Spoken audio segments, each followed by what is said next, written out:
नाजरीन, शादियों का मौसम हो फैमिली में या कोई त्यौहार हो, हमारे घरों में बहनों बेटियों में रंग गोरा करने का मुकाबला तो ज़बरदस्त तरीके से चल रहा होता है।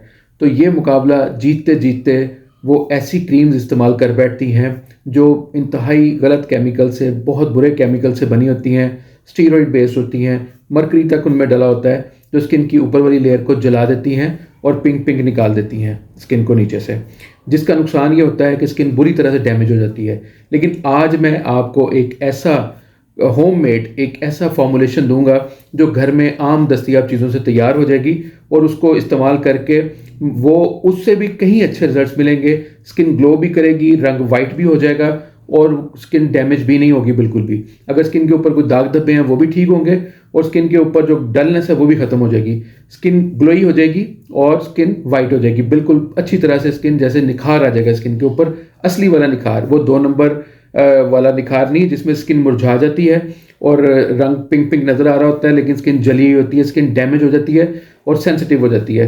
तो आपने सिर्फ ये करना है, ऑट मील, गाय के दूध में पका हुआ जौ का दलिया, वो लेना है 1 टेबल स्पून। वो खाएं भी साथ, लेकिन 1 टेबल स्पून आपने इस कंपोजिशन में शामिल करना है।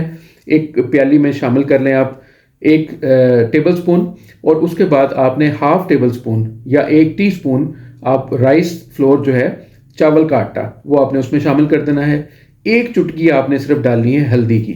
1 चुटकी हल्दी की डालने के बाद फिर आपने उसमें डाल देना है एलोवेरा जेल का 1 टेबल स्पून या शहद का। अगर शहद से मसला हो तो एलोवेरा जेल डाल लें, अगर एलोवेरा से मसला हो तो शहद का 1 चम्मच आप डाल लें। इसको आप मिक्स कर लें। अगर ये पेस्ट आपको थोड़ा सा थिक महसूस हो आपके चेहरे के ऊपर अप्लाई, ये एक लेप बनना है, एक मास्क टाइप बनेगा। थोड़ी देर के लिए आपने इसको लेप करके रखना है।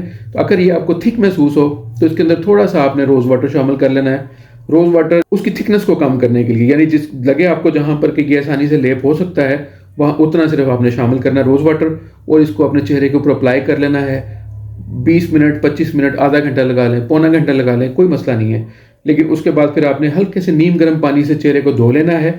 चेहरा धोते वक्त आपने खास ख्याल रखना है कि साबुन का बिल्कुल इस्तेमाल नहीं करना।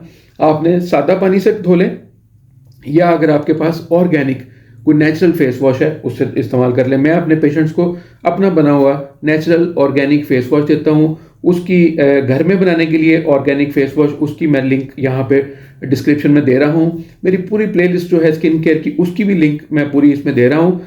आपने ये मुकम्मल जब हो जाएगा अमल, ये आपका प्रोसेस एक्सफोलिएशन का जो डेड सेल्स उतारने का अमल है मुकम्मल हो जाएगा। उसके बाद फिर आपने स्किन को टॉवल से साफ नहीं करना, स्किन को खुद ही ड्राई होने देना।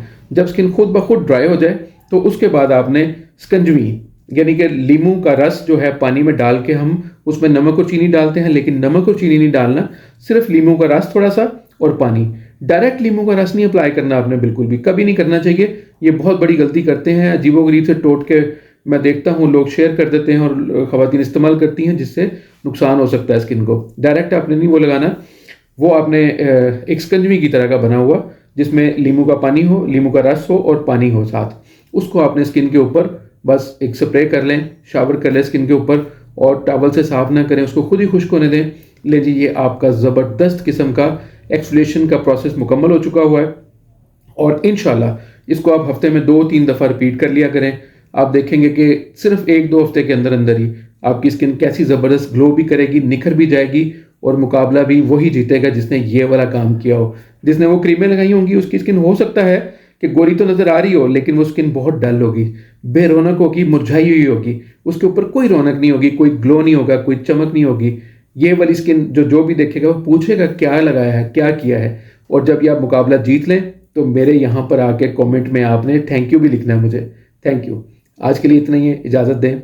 अल्लाह हाफ़िज़।